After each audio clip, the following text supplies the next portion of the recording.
All right, so today we're going to talk about defensiveness number 3. Why do we need a part 3?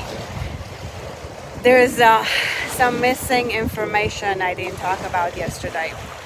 We're going to talk about how to avoid miscommunication and prevent the other person from getting defenses.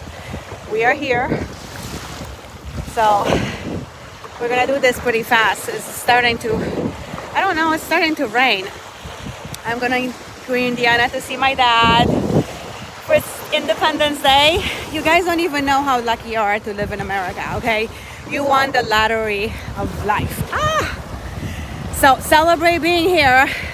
I love fireworks. I hope they still do fireworks. They didn't have fireworks in Romania, so I'm always amazed by fireworks. So let's go back. All right, let's do this. Okay, hopefully like this is better. Let's go back to this talk. Okay, focus. Focus. How pretty. So this is what I want you to know. Begin your sentences with I. Do I statements, okay? We don't want to start sentences with you, because as soon as we do that, no. Shoot. Look at that. I almost fell. So we don't want to start sentences with you, because as soon as we do that, it automatically puts the other person in a defensive position, okay? You can prevent their trigger by starting with I. Because, I is about your feelings and your perception. You are asserting yourself, and asserting yourself is a good thing. If you start with you, they'll think you're accusing them and blaming them. So instead of you always looking at your phone, try something like, I enjoy sharing time together without any screens. Rather than, you don't appreciate me. I felt unappreciated when you didn't say anything, okay? Instead, that you can't talk to me like that. Oh my God. I'm gonna just stay here and do this. Look how pretty it is.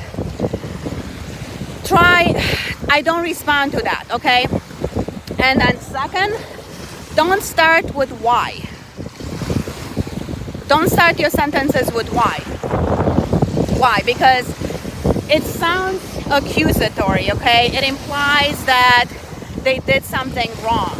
It hits like this autonomy trigger. You've been in a car when somebody said, why didn't you go this way, okay? It's kind of like, it's upsetting a little bit. It feels like they're questioning you, okay? To fix this, you want to replace the why with what, when, and how. And it sounds like this. Instead of, why didn't you do the dishes? Try, when are you planning on doing the dishes?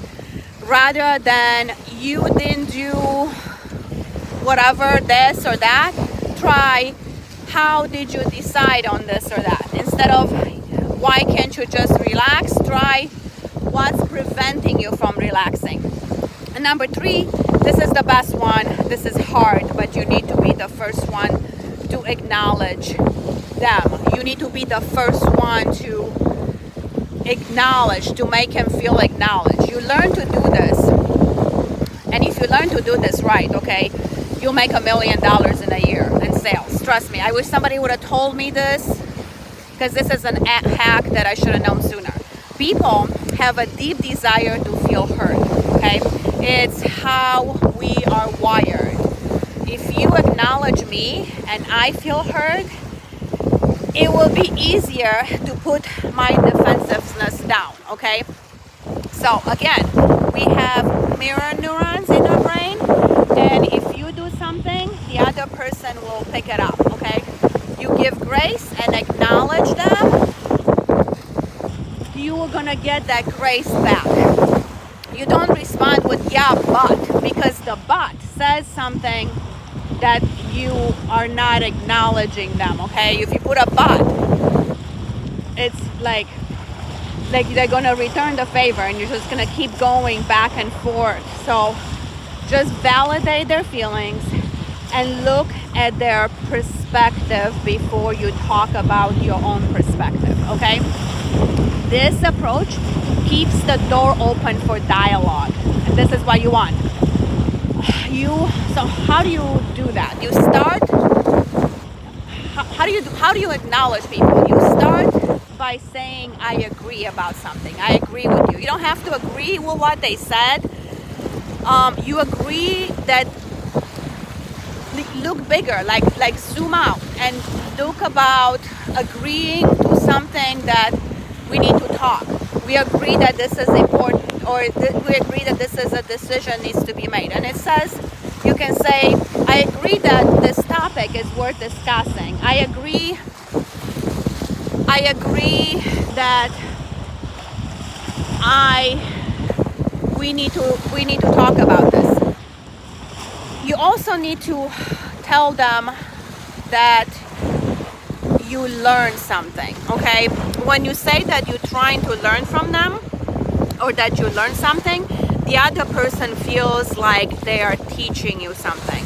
Telling them that you learn something from them, or that you're trying to learn something from them, makes them feel like they're contributing to this discussion, and you acknowledging them for their insight. Say something like this: I learned that this, whatever you're talking about, is very important to you, okay?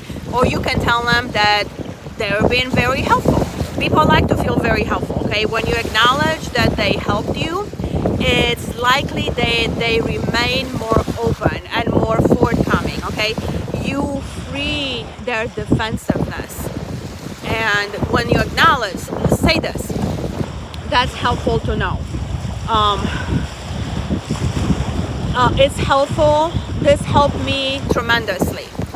To connect to the other person, you need to be aware of yourself, okay? You need to be aware of the walls that you put around, and the other ones that have built against you. You put up walls, and other people put up walls. When you feel yourself getting defensive, I want you to get quiet and get curious. When you feel somebody else is getting defensive, change your words to break down the walls. It's a shift of mindset, okay? You open up and you acknowledge first. You acknowledge first. No confrontation, no wasted energy, no urge to win, okay? So summarize these 3 talks all together. This is the last one. Becoming defensive is the quickest way to break down connection and trust, okay? It's like an engine light that tells you to stop and assess the situation. Beep, beep, beep. Use a long pause, 5 to 10 seconds, and resist the urge to pick up what they're throwing down, right?